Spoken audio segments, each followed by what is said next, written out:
Hello everyone, welcome back to Chimu's Chemistry, an online platform that will make your chemistry your chemistry. So तुम्हाला एक task दिलेला PYQ 2023 ची PDF last व्हिडिओच्या description मध्ये दिलेली आणि चेक करायला सांगितलेलं की तुम्हाला किती MCQs हे जमतात. त्याचं रिझन असे, समजा तुम्ही क्लास 11 चा सिलेबस कधी ना कधी तर शिकलाय, तुम्ही त्याचे नोट्स पण बनवलेले असतील आणि काही लोकांनी त्याचं टेक्स्टबुक पण रीडिंग टाइम टू टाइम केलेलं आहे.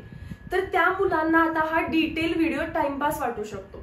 मग त्या मुलांसाठी मी PYQs देऊन ठेवले की 2020, 2021, 2022 आणि 2023 तुम्ही डायरेक्टली PYQs म्हणजेच MCQs ला गेला तर चालेल. पण ज्या मुलांचं 11th स्टँडर्ड परफेक्टली झालेलं नाही आणि कम्प्लिटली माझ्यावरती डिपेंड आहे, त्यांच्यासाठी मी ते डिटेल लेक्चर्स घेतेय. सो दोन्ही टाइपच्या स्टुडंट्सचं या प्लॅटफॉर्म वरती तर नुकसान नाही झालं पाहिजे. सो ज्यांचे कॉन्सेप्ट क्लिअर आहेत ते डायरेक्टली MCQ सेशनला जाल आणि ज्यांना आज MCQ सेशन बघून असं वाटलं की नाही माझे कॉन्सेप्ट वीक आहेत, मॅम जे सांगतायत ते मला आठवत नाहीये, तर मग मात्र तुम्ही डिटेल व्हिडिओ लेक्चर्स पाहायचे. क्लिअर आहे हा पॉइंट? चला तर मग PYQ 2023 मध्ये जो फर्स्ट क्वेश्चन आहे, बुक मध्ये क्वेश्चन नंबर 31 जरी असेल तरी PYQ 2023 पहिला क्वेश्चन आहे, what is number of moles of tertiary carbon. Tertiary म्हणजे 3 degree carbon in a molecule of isobutane. Isobutane. Iso हा वर्ड कधी येतो रे? जेव्हा सेकंड कार्बनला मिथाइल ग्रुप लागतो. सेकंड असं म्हटलं जातं किंवा फंक्शनल ग्रुप कंटेनिंग जर मॉलिक्यूल असेल तर लास्ट सेकंड म्हटलं जातं. सो मी आता सेकंड लिहितीये, पण जर तुम्ही कुठे लास्ट सेकंड असं रीड केलं तर तरी पण ते चुकलेलं नाहीये. मी दाखवते. ब्युटेन म्हणजे टोटल किती कार्बन असणार आहेत? 4. मी फर्स्ट कार्बन ड्रॉ केला, मी सेकंड कार्बन ड्रॉ केला, मी थर्ड कार्बन ड्रॉ केला, पण मी फोर्थ ड्रॉ नाही करणार. तर सेकंड फर्स्ट पासून काउंट केला तरी तो सेकंड आहे, किंवा लास्ट सेकंड कार्बन वरती कोणता ग्रुप आला पाहिजे? मिथाइल. म्हणजे 4 कार्बन झाले का बघा टोटल. पहिला CH3, दुसरा CH, त्याच्यावरती CH3, त्याच्या समोर CH3, सेकंड कार्बन वरती मिथाइल ग्रुप आहे किंवा लास्ट सेकंड कार्बन वरती मिथाइल ग्रुप आहे. सो तो झाला आयसो. आणि आयसो हे वर्ड आलं तर इट इज कॉमन नेम, आणि कॉमन नेम मध्ये total number of carbon count केले जातात. टोटल कार्बन किती आहे? 4. दिस इज आयसोब्युटेन. डिटेल लेक्चर मध्ये पण ही गोष्ट सांगितलेली. आणि यामध्ये आपल्याला विचारलेलं आहे की किती 3 डिग्री कार्बन्स आहेत. हा असा कार्बन आहे जो पुढे एकाच कार्बनला डायरेक्टली अटॅच्ड आहे, सो दिस इज प्रायमरी. हा पण असा कार्बन आहे जो एकाच कार्बनला डायरेक्टली अटॅच्ड आहे, सो प्रायमरी. हा पण असा कार्बन आहे जो एकाच कार्बनला डायरेक्टली अटॅच्ड आहे, सो अगेन प्रायमरी, 1 डिग्री. पण जो सेंटर वाला आहे, जो हा कार्बन आहे, तो डायरेक्टली किती कार्बन्सना अटॅच्ड आहे रे? 1, 2, 3. सो हा किती झाला? 3 डिग्री किंवा tertiary. So there are how many tertiary carbon atoms विचारलेला. काय टिक कराल तुम्ही? There is only 1 tertiary carbon atom in isobutane. Next MCQ आहे, identify meta directing group from the following. Meta directing group कसे identify करायचे असतात सगळे लिहून देते मी इथे, प्लस ओळखायचे कसं तेही सांगते. आज क्वेश्चन आहे मेटा डायरेक्टिंग ग्रुप, पण तुम्हाला ऑर्थो पॅरा डायरेक्टिंग ग्रुप पण माहिती पाहिजे. सो इकडे आपण लिहू ऑर्थो पॅरा डायरेक्टिंग ग्रुप्स. पहिली गोष्ट तर हा GOC चा क्वेश्चन आहे, जनरल ऑर्गॅनिक केमिस्ट्री, जो की अजून आपण डिटेल मध्ये शिकायला स्टार्ट केलेलं नाहीये, म्हणून इथे डायरेक्टली आता हिंट सांगते कसं ओळखायचं. बेन्झीनच्या रिंग वरती जर असा ग्रुप लागला जो इलेक्ट्रॉन विड्रॉइंग ग्रुप आहे, अजिबात लिहायचं नाहीये, लक्ष बोर्डवरती सगळ्यांचा, इलेक्ट्रॉन विड्रॉइंग ग्रुप आहे, बेन्झीन रिंग मधून इलेक्ट्रॉन तो विड्रॉ करतो. मग असे ग्रुप्स कोणते आहेत? NO2, नायट्रो, SO3H, हे 2 लक्षात ठेवायचेच आहेत, नायट्रो आणि SO3 आहे. आणि एक सिंपल हिंट, जर बेन्झीन रिंगला directly C double bond O attached असेल, म्हणजे असा बेन्झीन रिंगला C डबल बॉन्ड O, मग काही असू दे रे, इकडे अल्डिहाइड असेल किंवा R लावला तर तो कीटोन बनेल किंवा OH लावला तर तो कार्बोक्सिलिक ऍसिड बनेल. सो इकडे काहीही असेल, H असेल तर अल्डिहाइड किंवा C double bond O R लागलं बेन्झीनवर ketone, C double bond O OH लागलं benzoic acid, C double bond O Cl लागला acyl chloride sorry benzoyl chloride, C double bond O काय लावूया O R लागलं किंवा C double bond O NH2 लागलं. मग हे पुढे काय लागलंय हे बघू नका, पण बेन्झीन रिंगला जर directly C double bond O म्हणजेच कोणता carbonyl, C double bond O म्हणजेच कोणता कार्बोनिल कार्बन अटॅच्ड असेल तर तो इलेक्ट्रॉन विड्रॉइंग ग्रुप आहे अँड हेन्स तो मेटा डायरेक्टिंग आहे. आणि ऑर्थो पॅरा कशा लक्षात ठेवायचे तर बेन्झीन रिंगला जर असा ग्रुप डायरेक्टली अटॅच्ड आहे की जो इलेक्ट्रॉन डोनेटिंग ग्रुप आहे. मग डोनेटिंग ग्रुप आहे हे आपल्याला कसं लक्षात येईल तर त्याच्यावरती काय लागते रे लोन पेअर. काय लागते त्याच्यावरती लोन पेअर. फॉर एक्झाम्पल समजा बेन्झीनच्या रिंग वरती मी क्लोरीन लावलं, फ्लोरीन लावलं, ब्रोमीन लावलं, आयोडीन लावलं, शॉर्ट मध्ये हॅलोजन्स, तर हॅलोजनकडे 3 लोन पेअर असतात. Hence they are electron donating, hence they are ortho para directing. Similar way मध्ये भले बेन्झीनच्या रिंग वरती सगळे ग्रुप्स मग कोणी येऊ दे, समजा मी अमाइन लावला NH2 मी बिलकुल असं म्हटलेलं नाहीये की नायट्रोजन आला तर मेटा डायरेक्टिंग लिहा, नाही मी नायट्रो आला तर मेटा डायरेक्टिंग लिहा म्हटलं नायट्रो. पण हा कोण आहे अमाइन आहे आणि आपल्याला माहितीये नायट्रोजनच्या डोक्यावरती काय असते एक लोन पेअर असते, ती डोनेट होते म्हणून तो ऑर्थो पॅरा डायरेक्टिंग आहे. डिफरन्स आहे तो अमाइन आहे हा नायट्रो आहे आणि नायट्रोला मी डायरेक्टली लक्षात ठेवायला सांगितलेलं आहे तुम्हाला मेटा डायरेक्टिंग. नेक्स्ट असंही असू शकतं की बेन्झीनच्या रिंग वरती मिथाइल ग्रुप आहे जसं की CH3. मॅम कार्बनकडे कुठे लोन पेअर असते, भले त्याच्याकडे लोन पेअर नाहीये तरी तो इलेक्ट्रॉन डोनेट करतो विथ +I इफेक्ट, इंडक्टिव्ह इफेक्टने तो इलेक्ट्रॉन डोनेटिंग ग्रुप आहे. आणि इलेक्ट्रॉन डोनेटिंग ग्रुप असेल तर तो पण ऑर्थो पॅरा डायरेक्टिंग असतो. ठीक आहे. सो बघा आता कोणता ऑप्शन करेक्ट असणार आहे. ऑप्शन नंबर ए अल्डिहाइड, कारण अल्डिहाइड मध्ये कोण असतो कार्बोनिल. हॅलोजनकडे असती लोन पेअर, अमाइनच्या नायट्रोजनकडे असते लोन पेअर आणि R ग्रुप म्हणजेच कोण आहे alkyl group, electron donating +I effect. हा प्रायमरी अमाइन आहे आणि इथे दिला तो त्यांनी सेकंडरी अमाइन आहे. हे मी कसं ओळखलं, नायट्रोजनला जाऊन विचारलं तुझ्याकडे हायड्रोजन किती आहे, 2 हायड्रोजन असतील तर प्रायमरी, 1 हायड्रोजन असेल तर सेकंडरी, हायड्रोजनच नसते तर tertiary. Simple. Next question number 33. What is the number of moles of sp3 hybrid carbon atoms in 1 mole of 2-methyl-but2-ene? तो मॉलिक्यूल ड्रॉ करा 2-methyl-but2-ene आणि त्याच्यामध्ये how many moles of sp3 hybrid carbon are present. ठीक आहे, काही difficult नाहीये. Molecule आहे 2-methyl-but2-ene. 2-methyl-but म्हणजे 4 कार्बन, 2-methyl सेकंड कार्बनला मिथाइल ग्रुप, but2-ene म्हणजे इकडे डबल बॉन्ड. हायड्रोजन नाही दिले तरी पण चालतील. या कार्बनने एक सिंगल बॉन्ड बनवले म्हणजे बाकीचे 3 हायड्रोजन असणार आहेत, नाही लिहिले तरी चालतात आणि हायड्रोजन सोबत सिंगलच बॉन्ड बनवणार. हा स्वतः sp2 आहे, कार्बन कार्बन डबल बॉन्ड बनवले, carbon carbon double bond, again एक बॉन्ड बनवलाय, उरलेले 3 हायड्रोजन sp3 आणि हा पण वरचा sp3. सिंपल आहे, याच्यामध्ये ओव्हर एक्सप्लेनेशन करत नाही. आपल्याला sp3 किती आहेत विचारलं, 1 2 3. Option number B. Next MCQ. The molecular formula of hexachlorobenzene is. खूप इम्पॉर्टंट कॉन्सेप्ट आहे ही बघा. हेक्सा म्हणजे 6 टाइम्स, क्लोरो क्लोरीन येणार आहे, बेन्झीन बेन्झीन हा पेरेंट आहे तर पहिला बेन्झीन ड्रॉ करते. ठीक आहे. हेक्साक्लोरो म्हणजे काय झालं, 6च्या 6 काय लागले त्याच्यावरती क्लोरीन. ऍक्च्युअल मध्ये बेन्झीन कसं असतो रे, ऍक्च्युअल मध्ये बेन्झीन कसं असतो मॅम, 6 मेंबरची रिंग असते, अल्टरनेट सिंगल डबल बॉन्ड असतात आणि हा तुम्ही विसरत असाल पण प्रत्येक कार्बन वरती एक हायड्रोजन असतो आणि त्यामुळे बेन्झीनचा फॉर्म्युला होतो C6H6. पण आता तेच सगळे क्लोरीनने रिप्लेस झाले. सो याचा फॉर्म्युला काय झाला C6Cl6. नाव काय बघा याचं, हेक्सा म्हणजे 6 टाइम्स क्लोरो बेन्झीन.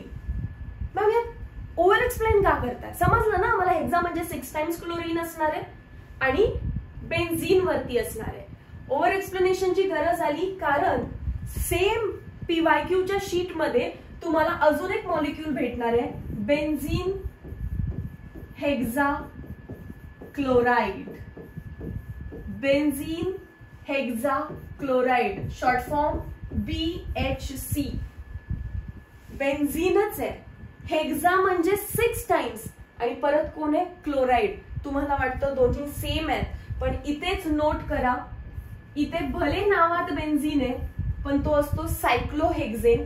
आधी बेन्झीन होता पण बेन्झीनचं काय झालंय, डबल बॉन्डच्या अक्रॉस HCl ऍड झालं. दाखवते काय झालं. ही डबल बॉन्ड ब्रेक झाली, ही डबल बॉन्ड ब्रेक झाली, ही डबल बॉन्ड ब्रेक झाली आणि इथे Cl इथे Cl. डबल बॉन्डच्या अक्रॉस HCl नाही Cl2 ऍड झालं. डबल बॉन्ड ब्रेक, इथे एक Cl इथे एक Cl. डबल बॉन्ड ब्रेक, इथे एक Cl इथे एक Cl. डबल बॉन्ड ब्रेक, इथे एक Cl इथे एक Cl. सो आधीचे H जे होते ते होतेच, आधीचे H जे होते ते आहेतच आहेत, पण डबल बॉन्ड ब्रेक झाल्यानंतर इकडे एक Cl इकडे एक Cl, इकडे Cl इकडे Cl, इकडे एक Cl इकडे एक Cl आणि डबल बॉन्ड ब्रेक होऊन ऍड झाला. हायड्रोजन तसं दाखवायची गरज पण नाहीये. So this is nothing but दोन्ही इक्वलच आहे. 6 टाइम्स क्लोरीन आले असे.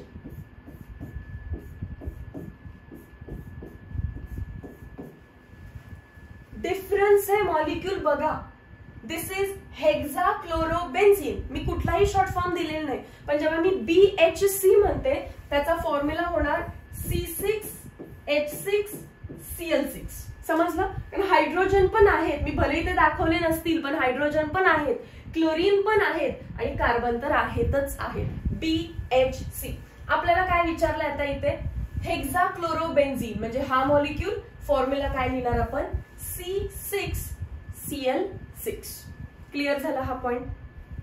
Hexa chlorobenzene, benzene as a parent draw केला. जो एंड पोर्शन मध्ये लिहिला जातो तो पेरेंटच असतो.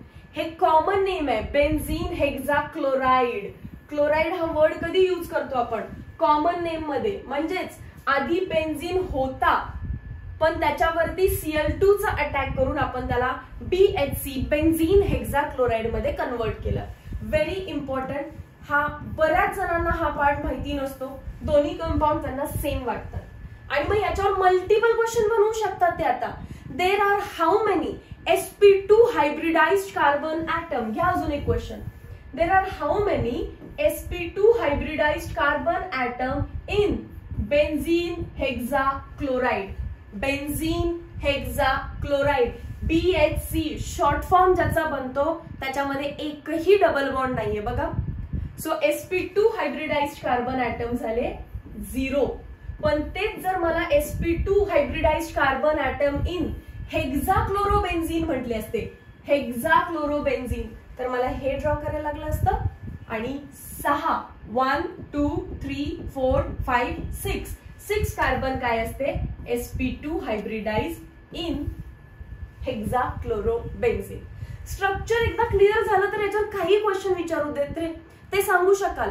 पण ज्या मुलांना असं वाटत होतं की BHC म्हणजे बेन्झीन हेक्सा क्लोराइड आणि हेक्सा क्लोरोबेन्झीन दोन्ही सेमच आहेत, तर मग त्यांचे कुठलेही क्वेश्चन्स या मॉलिक्यूल रिगार्डिंग चुकलेच असते. येस. आता मी पुढे जाते.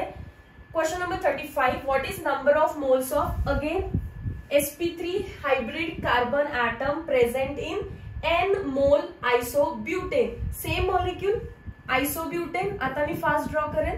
सेकंड कार्बनला मिथाइल ग्रुप आणि टोटल किती कार्बन पाहिजेत आपल्याला, 4. याच्यामध्ये विचारलेलं आहे sp3 हायब्रिडाइज्ड किती आहेत. आपण मगाशी पण काउंट केलेले 3 मोल होते.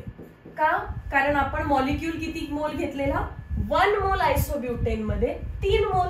आता त्यांनी 1 मोल नाही म्हटलेले, काय मोल म्हटले? n mole. बघा, what is the number of moles of sp3 hybrid carbon atom present in n mole of isobutane? एकामध्ये 3 आहेत, तर n मोल मध्ये किती असणार आहे? ते 3n. एकामध्ये 3 आहेत, तर n मोल मध्ये 3 टाइम्स 3n. ऑप्शन नंबर बी ला टिक करा. सिंपल. नेक्स्ट, हे माहिती आहे ना तुम्हाला क्वेश्चन्स कसे असतात? शिफ्ट्स असतात. सो मी मॉर्निंग शिफ्टला गेले, मला हा सेम क्वेश्चन आहे, पण मला कसं विचारलं? आयसोब्युटेन 1 मोल असेल तर sp3 हायब्रिडाइज्ड कार्बन किती मोल? तुम्ही इव्हिनिंग शिफ्टला गेला, सेम क्वेश्चन नाही टाकत, चेंज केला फक्त. काय केलं? n मोल आयसोब्युटेन मध्ये किती मोल sp3 hybridised carbon. So shift wise जर एका दिवसामध्ये तुम्ही मॉर्निंग आणि इव्हिनिंग शिफ्ट बघितलं तर जी डिफिकल्टी लेवल असेल that is equivalent. Question number 36. What is product of alkene on oxidation with acidified KMnO4? आपण अल्कीन फॉर एक्झाम्पल प्रोपीन घेऊ. Alkene on reaction with acidified KMnO4.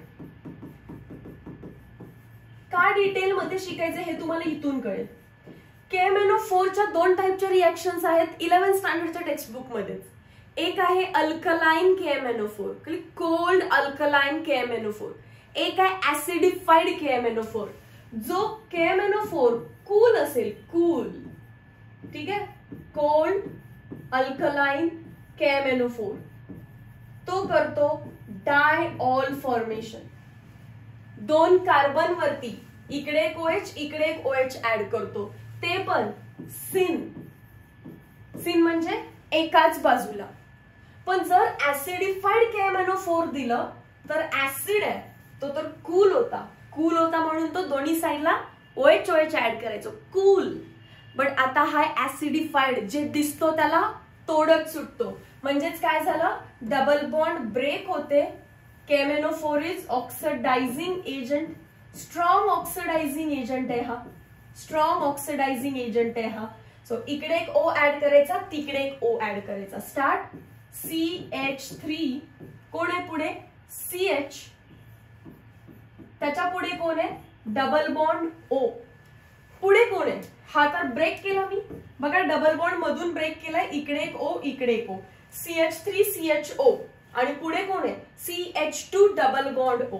तिथून जर पाहिलं तर तुम्ही CHH डबल बॉन्ड O. पण इथेच प्रोडक्ट नाहीये. पहिले तर हिंट केली, प्रोडक्ट नाही, अजून हिंट बनवली आहे. आणि आपल्याला माहितीये की KMnO4 स्ट्रॉंग ऑक्सिडायझिंग एजंट आहे, तर तो फर्दर ऑक्सिडेशन करणार आहे, फर्दर ऑक्सिडेशन करणार आहे. Further oxidation of aldehyde. काय असतो अल्डिहाइडचं further oxidation? Carboxylic acid. CH3, C वरचा H, समोर कोण आहे? C डबल बॉन्ड O आणि जो H आहे त्यालाच काय लागतो? O. CH3 C double bond O OH कोण झालं? Carboxylic acid. मॅम आम्हाला कसं करणार फर्दर ऑक्सिडेशन करायचं आहे ते? ऍसिडिफाईड KMnO4. ऍसिडिफाईड म्हणजे तगडं काम करणार आहे, डबल बॉन्डला ब्रेक करणार, इकडे एक O तिकडे एक O. आणि जो बनतोय त्याचं पण फर्दर ऑक्सिडेशन करणार, म्हणजे याचंही फर्दर तो ऑक्सिडेशन करतो. पण कशात करतो त्याची हिंट आहे का व्यवस्थितपणे? Hydrogen, carbon, oxygen. Hydrogen, carbon, oxygen हे जर 3 एका लाईन मध्ये एकमेकांना अटॅच्ड असतील तर त्याचं फर्दर ऑक्सिडेशन करायचं, आणि नसतील तर तसंच ठेवायचं. बघा इथे आहे का? हायड्रोजन, कार्बन, ऑक्सिजन आहे. जेव्हा हे 3 एका लाईन मध्ये येतील तुम्ही समजून घ्यायचं की हा हायड्रोजन ऑक्सिडायझेबल आहे. When hydrogen is attached to carbon, which is further attached to oxygen, then that hydrogen is oxidizable. हळूच जायचं आणि त्या बॉन्ड मध्ये ऑक्सिजन लावायचा. म्हणजे सर्व सेमच आहे का? CH3 C double bond O. या हायड्रोजनला काय देणार मी? फक्त ऑक्सिजन, जो की मी खाली लिहिलेला आहे जागा नसल्यामुळे. मग पुढे चला मॅम, इथं पण तसंच आहे. हायड्रोजन कार्बनला अटॅच्ड आहे, which is further attached to oxygen, then you are right. हळूच जाऊन तुम्ही O ऍड करू शकताय. इथे एक O येईल का? इथे एक O येईल का? ठीक आहे, मग तो काय बनणार आहे? H2CO3. व्यवस्थित बघा, दोन्ही साइडला हायड्रोजन आहेत, दोन्ही हायड्रोजन कार्बनला अटॅच्ड आहेत which are further attached to oxygen. So both the hydrogen are oxidisable. दोन्हीकडे ऑक्सिजन ऍड केला, बनला H2CO3. कार्बोनिक ऍसिड जरी हिट केलं तुम्ही त्याला तर तो ब्रेक होतो. Water and carbon dioxide.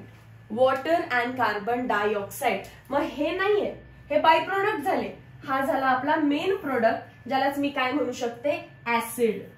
Carboxylic acid. असं ऑप्शन टिक करा आता क्विकली. अल्कॅनॉल, अल्कोहोल बनलाय का? नाही.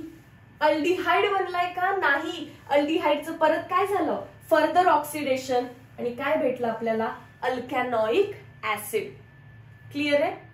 ऍसिडिफाईड KMnO4 स्ट्रॉंग ऑक्सिडायझिंग एजंट आहे. डबल बॉन्ड ब्रेक करून तिकडे इकडे O ऍड करतो. अल्डिहाइड बनला असेल तर त्याचं कन्व्हर्जन करेल तो कार्बोक्सिलिक ऍसिड मध्ये. हा पण अल्डिहाइड, पण इथे दोन्ही ऑक्सिजन काय होते? सॉरी, दोन्ही हायड्रोजन ऑक्सिडायझेबल होते. सो जर तुम्हाला असं कधी दिसलं की बॉन्ड ब्रेक करून इकडे एक कार्बन आहे, तर त्या एक कार्बनचा डायरेक्टली तुम्ही कार्बन डायऑक्साइड आणि वॉटर बनवा. डायरेक्टली इकडचा जो काही आहे जे बनतंय ते बनवा, पण जर एक कार्बन वाला दिसत असेल तर कार्बन डायऑक्साइड अँड वॉटर बनवा. फॉर एक्झाम्पल, मी जर असं अजून एक एक्झाम्पल दिलं तुम्हाला, CH3 CH2 CH double bond CH2, तर तुम्ही काय करणार? In presence of acidified KMnO4, acidified KMnO4 तुम्ही या बॉन्डला ब्रेक करणार. इकडे एक ऑक्सिजन, इकडे एक ऑक्सिजन ऍड करणार. हे कोण झालं? CH3 CH2 CHO, म्हणजेच कोण? अल्डिहाइड. पण अल्डिहाइड वर थांबायचं नाही. CH3 CH2 C double bond O OH carboxylic acid करायचा, आणि एक कार्बन दिसला तर त्याचं लगेच कार्बन डायऑक्साइड अँड वॉटर. कसं होतं ते मी इथे दाखवलेलं आहे. चलो, सो आपण ऑप्शन नंबर डी ला टिक केलेलं आहे. मी जाते नेक्स्ट MCQ कडे. क्वेश्चन नंबर आहे 37. बेन्झीन आणि त्याच्यामध्ये काय टाकलं बघा? क्लोरीन. ते पण एक्सेस मध्ये. ही रिएक्शन केली ना रे मगाशी आपण. बेन्झीन मध्ये जर टाकलं Cl2 आणि 1 मोल नाही, खूप जास्त एक्सेस मध्ये, तर डबल बॉन्ड ब्रेक होते. इकडे एक Cl, तिकडे एक Cl, इकडे एक Cl, तिकडे एक Cl, इकडे एक Cl, तिकडे एक Cl. काय बनतं? BHC, benzene hexachloride. BHC, benzene hexachloride. BHC, benzene hexachloride. एकही डबल बॉन्ड नाहीये. BHC मध्ये एकही डबल बॉन्ड नाहीये, आणि फॉर्म्युला C6Cl6H6. विसरू नका 3 गोष्टी. BHC, बेन्झीन हेक्साक्लोराइड, एकही डबल बॉन्ड नाहीये, आणि C6Cl6 पण हायड्रोजन आहेत, दिसत जरी नसतील तरी 6 हायड्रोजन आहेत. काय टिक करणार मग तुम्ही? क्लोरोबेन्झीन नाही, एक्सेस मध्ये लिहिलेलं आहे. बेन्झीन हेक्साक्लोराइड बघायचं. Benzene hexachloride short form match झाला, टिक करा. काय दिलं खाली? हेक्साक्लोरोबेन्झीन. हा, बाकी खालचा रीडच करत नाही. समजलं? क्लिअर झालाय हा part? Very nice. Question number 38. Which of the following has stronger London dispersion force? What is London dispersion force? Very nice. Van der Waals force. And Van der Waals force is directly proportional to London dispersion force, या फिर Van der Waals force is directly proportional to surface area. ज्याचा जितका जास्त surface area तितका जास्त Van der Waals force, तितका जास्त boiling point असणार आहे. Van der Waals force is also directly proportional to boiling point. मग बॉइलिंग पॉइंटची ट्रेंड तुम्हाला माहिती आहे ना कशी असते? Boiling point is directly proportional to molecular weight and is inversely proportional to branching. मग आता बघा, जर boiling point and Van der Waals force directly proportional असतील आणि बॉइलिंग पॉइंट मॉलिक्युलर वेटला डायरेक्टली प्रोपोर्शनल आहे, तर Van der Waals फोर्स पण तर मॉलिक्युलर वेटला डायरेक्टली प्रोपोर्शनल असणार आहे. मग चला पहिला त्यातून ऑप्शन कट करू. ब्युटेन म्हणजे 4 कार्बन, पेंटेन म्हणजे 5. आयसोब्युटेन म्हणजे पण 4 कार्बन आणि निओपेंटेन म्हणजे 5 कार्बन. सो ज्याच्यात कार्बन कमी आहे तो ऑप्शन मी पहिला कट करते, कारण कार्बन कमी म्हणजे मॉलिक्युलर वेट कमी, मॉलिक्युलर वेट कमी म्हणजे बॉइलिंग पॉइंट कमी, बॉइलिंग पॉइंट कमी झाला म्हणजे वॅन डेर वाल्स फोर्स पण कसा असणार आहे, त्याचा वीक असणार आहे. आता जाऊया बाकीच्या 2 केसकडे. Inversely proportional to branching.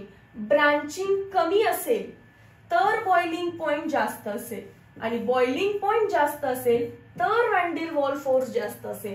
मग ब्रांचिंग कमी पाहिजे, मी कोणाला टिक करणार? एन पेंटेन, कारण निओपेंटेनचं स्ट्रक्चर याची प्लस साइन असते. समजलं? स्ट्रॉंगर विचारलेलं. सो स्ट्रॉंगर कधी असणार? बॉइलिंग पॉइंट स्ट्रॉंगर असलं. बॉइलिंग पॉइंट स्ट्रॉंगर कधी असणार आहे? मॉलिक्युलर वेट जास्त अँड ब्रांचिंग कमी असल्यानंतर. Yes. Next question number 39. From following, which from following is a bond line formula of pent 4-ine-2-ol. Second कार्बनला अल्कोहोल पाहिजे अँड फोर्थ कार्बनला ट्रिपल बॉन्ड पाहिजे. मला ट्रिपल बॉन्ड YN, याच्यात तर डबल बॉन्ड आहे, मी कट करते. इथे ट्रिपल बॉन्ड आहे, इथे ट्रिपल बॉन्ड आहे, याच्यात डबल बॉन्ड आहे, कट करते.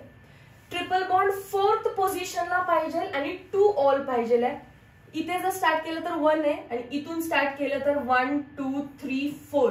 ते काय म्हटले? 2-ol. डी ला कट करते कारण डी काय आहे? 3-ol.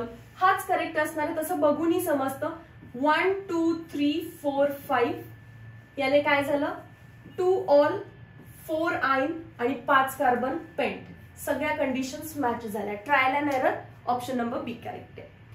Next question, question number 40. Identify the product obtained when isopropyl bromide is treated with metallic sodium. जेव्हा जेव्हा सोडियम येईल, लेक्चर झालेलं आहे याचं, तेव्हा वुड्स रिएक्शन इन ड्राय इथर.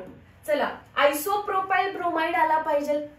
प्रोपाइल म्हणजे मॅम 3 कार्बन आणि आयसो जेव्हा येतं तेव्हा सेकंड कार्बनला मिथाइल ग्रुप असतो. Yes or no? सो बघा, टोटल 3 कार्बन काढायचे होते पण आयसो म्हटल्यामुळे एक मी नेला तर सेकंड कार्बन वरती. आयसोप्रोपाइल ब्रोमाइड, आयसोप्रोपाइल ब्रोमाइड स्ट्रक्चर बघा व्यवस्थित. आणि आयसोप्रोपाइलच सेक प्रोपाइल असतो. आयसोप्रोपाइलच दुसरं नाव काय? सेक प्रोपाइल ब्रोमाइड. आयसोप्रोपाइलच सेक प्रोपाइल असतो. आयसोप्रोपाइलच सेक प्रोपाइल असतो हे म्हणा, कारण सेक प्रोपाइल म्हणजे काय? प्रोप म्हणजे 3 कार्बन आणि सेक प्रोपाइल म्हणजे काय? सेकंड कार्बनला सेक प्रोपाइल ब्रोमाइड असेल तर सेकंड कार्बनला फंक्शनल ग्रुप किंवा बीआर, आणि तो मॉलिक्यूल सेमच आहे. सो आयसोप्रोपाइल नाही आठवला तर सेक प्रोपाइल ड्रॉ करा. पण आयसोब्युटाइल आणि सेक ब्युटाइल वेगळे आहेत. मी फक्त प्रोपाइलला सांगितलं की आयसोप्रोपाइलच सेक प्रोपाइल आहे.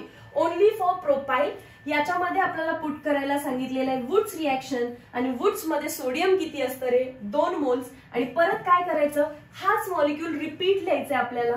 CH3, C वरती काय असणार आहे? CH3, समोर असेल BR in presence of dry इथर. या ब्रोमीन पासून त्या ब्रोमीन पर्यंत सर्व पार्ट रिमूव्ह कराल. फ्री रॅडिकल मेकॅनिझम हे पण सांगितलेलं आहे. इथून एक रॅडिकल जनरेट होईल. CH3 वरती आहे CH3, CH रॅडिकल. या साइडचा रॅडिकल एक जनरेट होईल. CH वरती आहे CH3,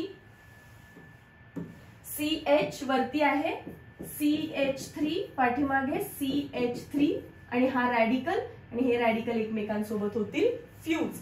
काय नाव आहे या कंपाऊंडचं? 1 2 3 4 2,3 डायमिथाइल ब्युटेन. 2,3 dimethyl butane. काय टिक करायला पाहिजे? 2,3 dimethyl butane, option number C. Plus हे सगळं न करता इथे किती कार्बन दिले तर प्रोप म्हणजे किती कार्बन? 3 कार्बन. आता 3 कार्बनचं डबल करायचंय असं वुड्स रिएक्शनची हिंट होती ना. मग तुम्ही 3 2 चा 6 करता आणि याला टिक करायला जाता हेक्सेनला. चालेल का? नाही, कधी चालतं ते डबल करणं? जेव्हा स्ट्रेट चेन आहे. मी जर म्हटलं असतं की 3 कार्बन आहेत, 1 2 3, आणि इथे ब्रोमीन लागलाय, ज्याला आपण काय म्हणतो, N propyl bromide, normal propyl bromide, तर मग हे चाललं असतं की कार्बन लॉंग चेन मध्ये किती आहेत, स्ट्रेट चेन मध्ये कार्बन किती आहेत, 1 2 3, मग 3चे डबल किती असतं, 6. तर याच्यावरती जर तुम्ही वुड्स रिएक्शन केली 3 कार्बन वरती, तर डायरेक्टली काय बनवा, हेक्सेन. पण जेव्हा कधी अशी ब्रांच येते, हे ब्रांच आहे ना, तर तुम्हाला व्यवस्थित ब्रांच्ड प्रोडक्टच बनवावा लागेल. सो फ्री रॅडिकल बनवा आणि मग त्याला फ्यूज करा. हा पार्ट क्लिअर असेल. Option number C. Question number 41. What is number of moles of water molecules required to prepare n mole of methane from n mole of methyl magnesium iodide? ही पण reaction झाली आपली. Methyl magnesium iodide, Grignard reagent, पाण्यात बुचकळला, HOH. काय होतं माहितीये ना, Grignard दिसलं की पहिला काय द्यायचे, चार्जेस, Mg+2, I वर मायनस आणि कार्बन वरती मायनस, याच्यावरती H प्लस आणि OH मायनस. पेरिंग करा व्यवस्थित. आता हा जो CH3 आहे तो काय घेईल यातला H प्लस आणि काय बनवेल, CH4 प्लस. मॅग्नेशियम कोणासोबत अटॅच्ड आहे, I सोबत, जो की बॉन्ड आपण अजूनही ब्रेक केलेला नाहीये. आणि दुसरा बॉन्ड कोणासोबत बनेल आता, वॉटरच्या OH सोबत. फोकस फक्त याच्यावरती. रिएक्शन्स कम्प्लिटली बॅलन्स्ड आहे आणि आपल्याला विचारलंय number of moles of water, पाण्याचे किती मोल्स लागतील, required to prepare n mole of methane from n mole of methyl magnesium iodide.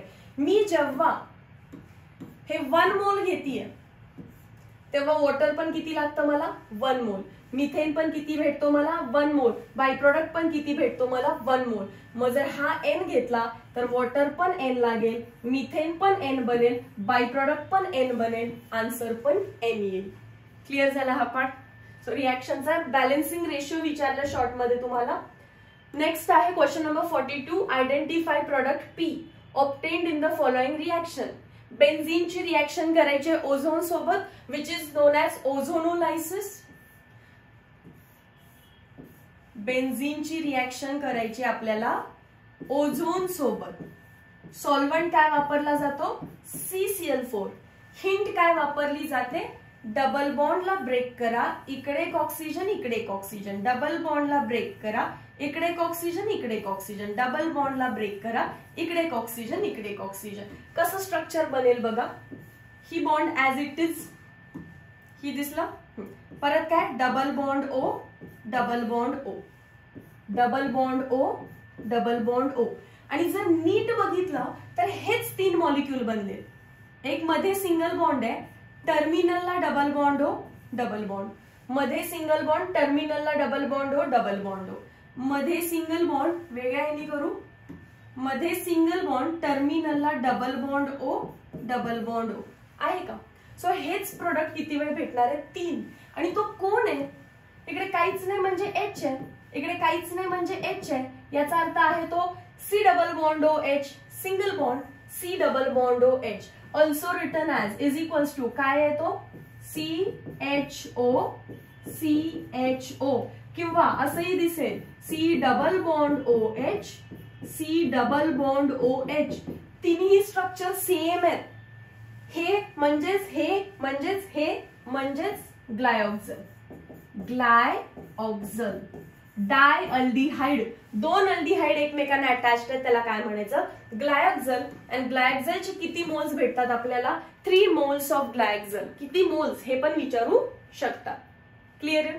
Next बघा, मी डायरेक्ट केलं, जर CCl4 नंतर काय बनतं, बेन्झीन ट्राय ओझोनॉइड मध्ये बनतोय आणि तो ओझोनॉइड कोणासोबत ट्रीट करायचा असतो, झिंकच्या सोबत.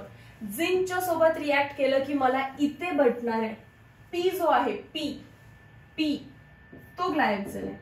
मी एकातच सर्व करून दाखवलं. Question number 43. Identify molecular formula of alkane that exhibits only 2 different structural isomers. आपण बघितलंय अल्केन्स मध्ये 2 टाइपचे स्ट्रक्चरल आयसोमर्स आहेत. एक आहे चेन आणि दुसरा आहे पोझिशन. सो चेन अँड पोझिशनचं मी तुम्हाला आता एक चार्ट देते. ठीक आहे, इथे लिहा आणि हे लर्न करा. ऍक्च्युली मॉर्निंगचा जर तुम्ही व्हिडिओ बघितला असेल तर त्यात तुम्हाला लर्न पण झाला असेल. इकडे लिहूया आपण कार्बन आणि इकडे लिहूया number of structural आयसोमर्स. Number of structural आयसोमर्स. Carbon 1, carbon 2, carbon 3, carbon 4, carbon 5, 6, 7. परत इकडे घेते 8, 9, 10. जर तुम्ही PYQ सेशन बघितलं असेल, इयर आय गेस होतं 2020 का 2021, इतकं क्लिअरली आठवत नाहीये. त्यात 5 पर्यंत लर्न केलेले आपण. सो 1 कडे नो स्ट्रक्चरल आयसोमर, 2 मध्ये नो, 3 मध्ये नो, 4 पासून स्टार्ट होतं. सो इथे एमसीक्यू बनू शकतो. Alkane show structural isomer from carbon number 4. To show structural isomer alkane should have how many carbons? 4. Structural isomerism तेव्हाच दाखवेल त्याच्याकडे किती कार्बन असणार आहेत? 4. जेव्हा 4 कार्बन आहेत तेव्हा किती स्ट्रक्चरल आयसोमर दाखवतो तो? 2. ब्युटेन, आयसोब्युटेन. 5 असतील तर किती दाखवणार आहे मग? 3. Pentane, isopentane, निओपेंटेन. लिहून घ्या हवं तर. ब्युटेन मध्ये कोणते 2 आहेत? N butane, आयसोब्युटेन. पेंटेन मध्ये कोणते 3 आहेत? N pentane, isopentane, neopentane. Hint काय सांगितलेली? 2 झालं, 3 झालं, 4 स्किप. 2 झालं, 3 झालं, 4 स्किप. मग काय येणार आहे इथे? 5. ठीक आहे. 7 ला किती येतात? 9. ऑड ला ऑड नंबर लक्षात ठेवा. 8 वरून 18, 9 ला 35, 10 ला 75. हे मोर दॅन सफिशियंट आहे आणि भरपूर क्वेश्चन असेच सॉल्व्ह होतील. 3 एमसीक्यू सांगते मी लगेच. इथे काय विचारलं? अल्केन स्ट्रक्चरल आयसोमेरिझम दाखवतो. स्ट्रक्चरल आयसोमेरिझम दाखवतो. कुठून? ऍटलीस्ट 4 कार्बन असतील तर. एमसीक्यू 1. एमसीक्यू 2.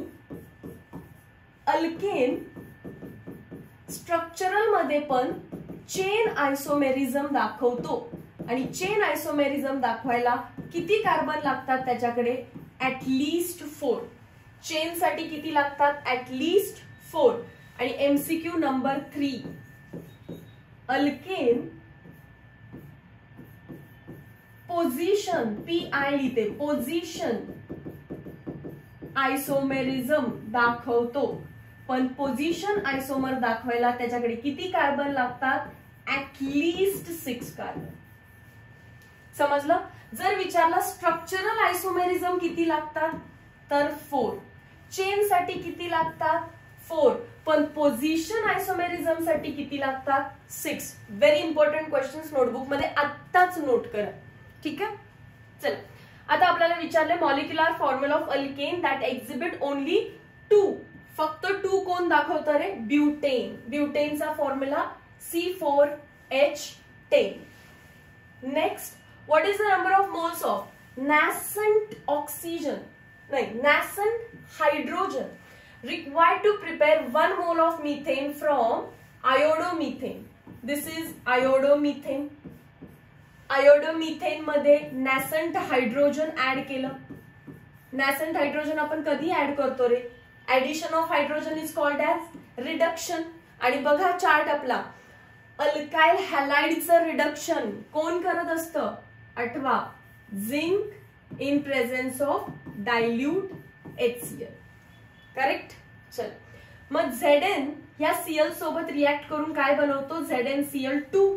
मग आपल्याला लक्षात येतं की हायड्रोजन 1 नाही, किती लागत असतात इथे? 2.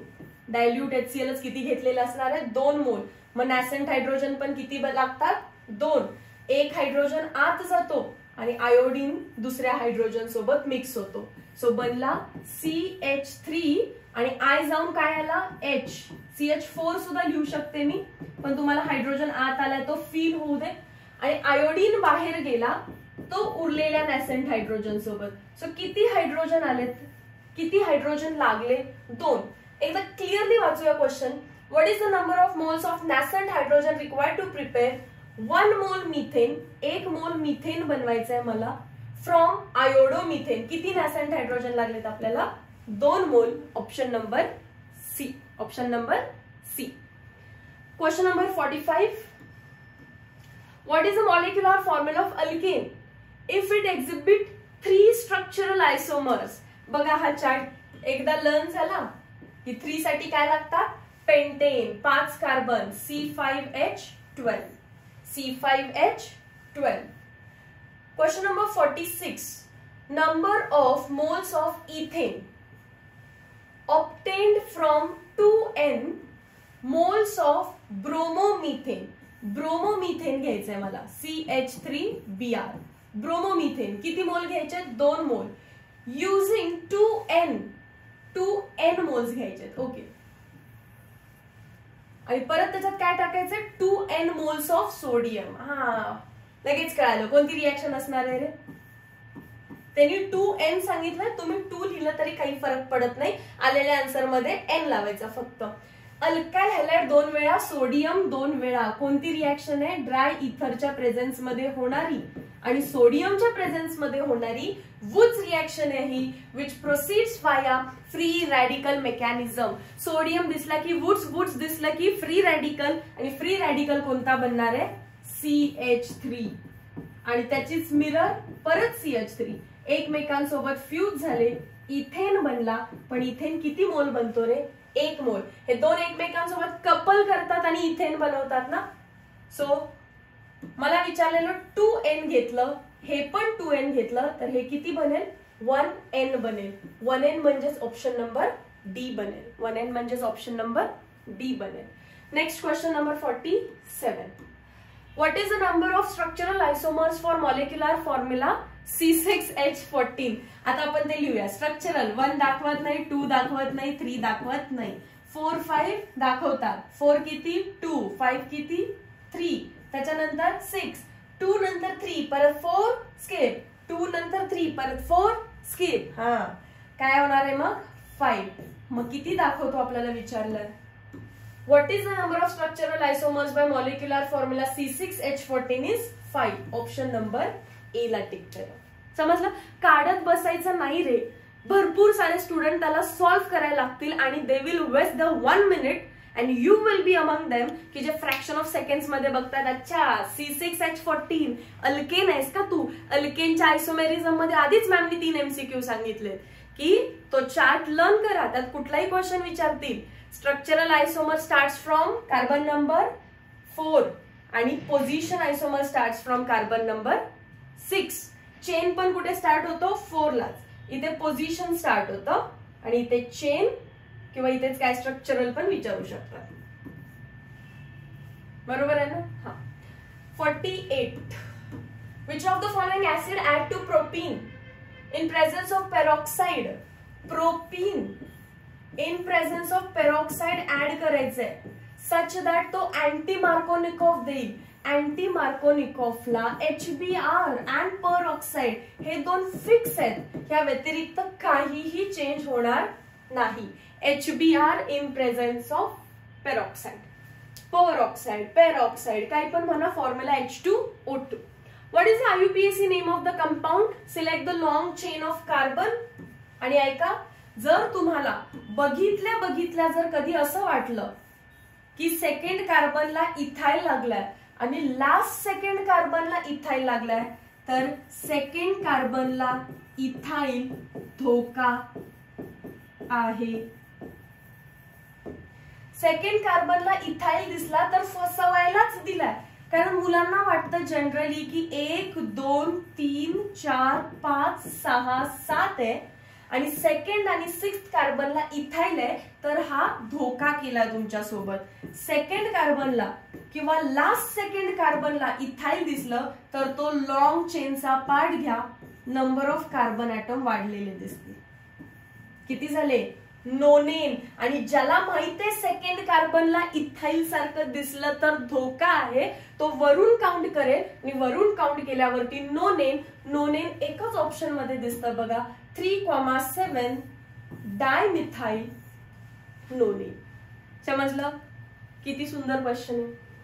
चला question number 50. What is the number of moles of hydrogen iodide. किती HI यूज करायचे when 2 moles of nascent hydrogen treated with 1 mole methyl iodide. किती मोल मिथाइल आयोडाइड घेतलाय? 1 mole. काय रिॲक्ट करायचंय? रीड करा परत. What is the number of moles of hydrogen iodide. Hydrogen iodide किती लागतील? कधी? 2 moles ऑफ नॅसंट हायड्रोजन. हा, नॅसंट हायड्रोजन किती घ्यायला सांगितले? 2 mole of nascent hydrogen treated with 1 mole of methyl iodide. आपल्याला माहिती आहे एका अल्काइल हॅलाइडला 2 नॅसंट हायड्रोजन लागतात, कारण एक हायड्रोजन आत जातो आणि दुसरा हायड्रोजन बाहेर आलेल्या आयोडीनला घेतो. तर काय बनेल बघा, CH3 एका H ला घेईल आणि आयोडीनला एक H घेईल. सो HI किती बनतो? 1 mole बनतो. ऑप्शन नंबर डी ला टिक करा. सिंपल. Question number 51.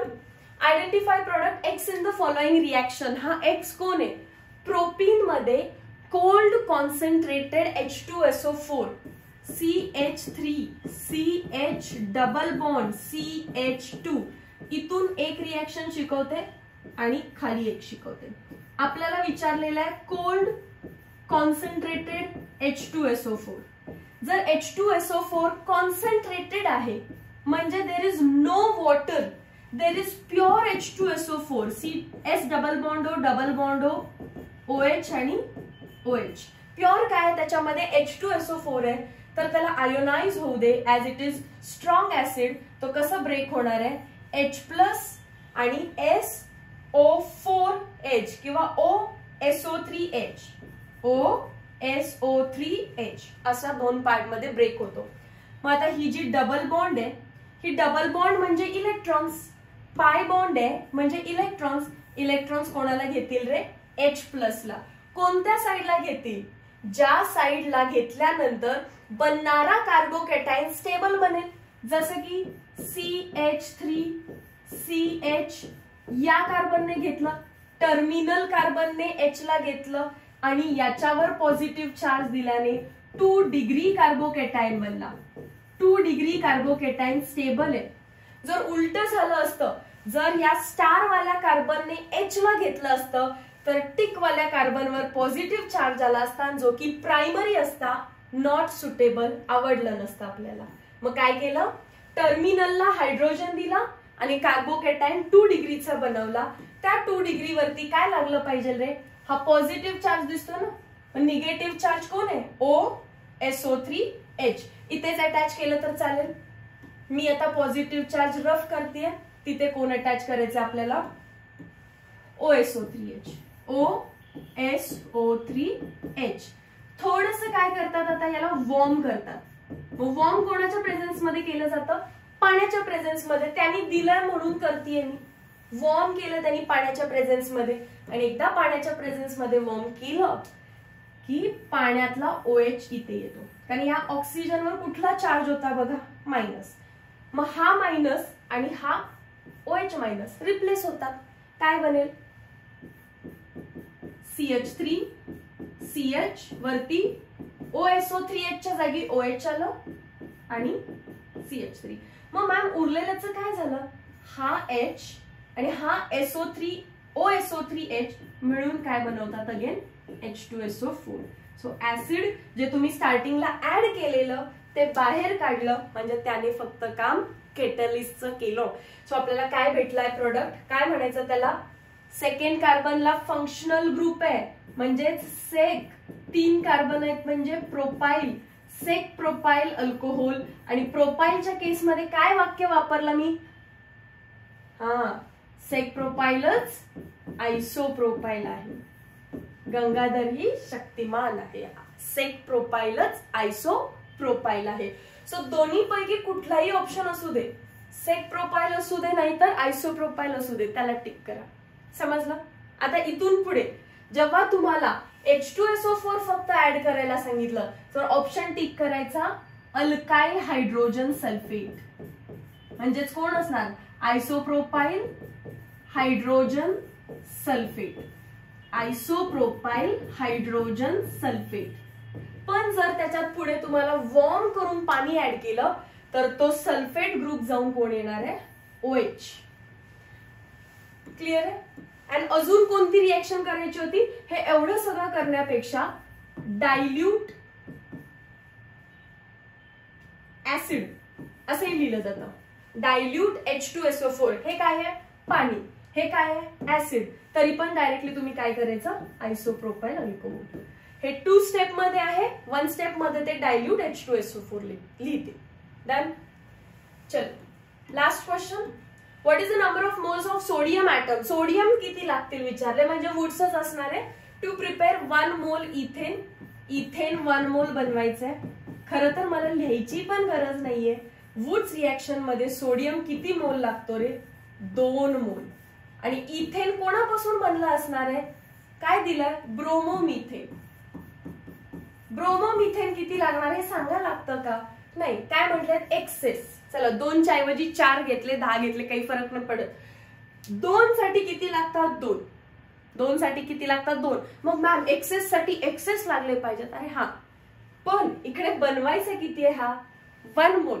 1 मोल बनवण्यासाठी हे एक्सेस मधले किती लागणार, एक्सेस आहेत पण तुम्ही घेणार किती, त्यातले 2. पण त्या दोघांसाठी सोडियम किती लागणार तुम्हाला, 2. बरोबर आहे ना.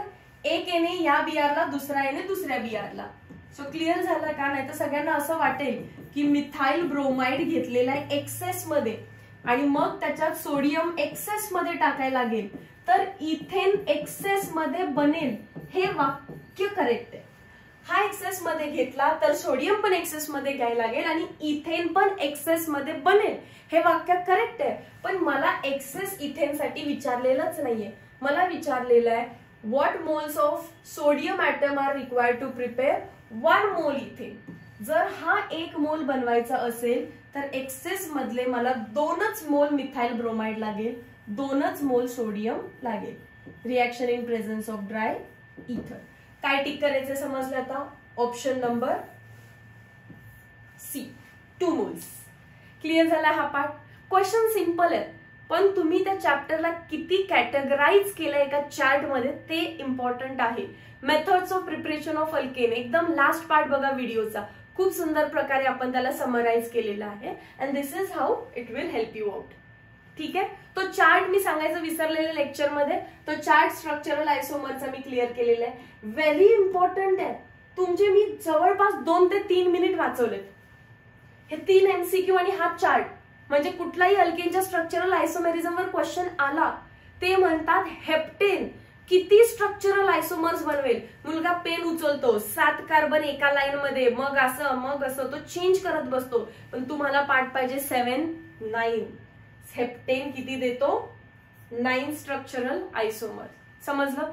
एकदा प्रिव्हियस इयर क्वेश्चन मध्ये 4 विचारून झालाय, 5 विचारून झालाय, 6 पण विचारून झालाय. मग यावर्षी 7 का नाहीत विचारणार आणि मग तुम्ही चार्ट का नाही लर्न करायचा. समजला हा पार्ट. Very nice. अजून एक करेक्शन सांगायचं होतं ते म्हणजे ही स्क्रीन क्लिअर करून ही राहू दे, याच्या पुढची करूयात. हा इथे जागा आहे. Hydrocarbon lecture number 2. Hydrocarbon lecture number 2. Ethane diol जिथे शिकवलेला आहे, इथेन डायऑल.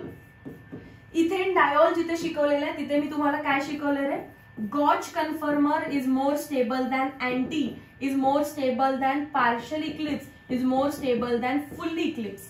त्याच पेजवरची याच्यावरती मी चुकून इथेन लिहिलेलं आहे. चुकून त्या इथेनला कट करा. नोटबुक मध्ये तुम्ही सेम कॉपी केलं असेल तर, आणि त्याला ब्युटेन करा. इथेन मध्ये तर 2च कन्फर्मर असतात, इक्लिप्स आणि स्टॅगर्ड. हे ब्युटेनचं लिहिलं. ब्युटेन मध्ये काय असतं, anti is more stable than gauche, more stable than partial eclipse, more stable than full eclipse. चुकून इथेन लिहिलेलं आहे. काय पाहिजे ते ब्युटेन. काय पाहिजे ते butane. Clear. Meet you next video lecture. Till then thank you so much.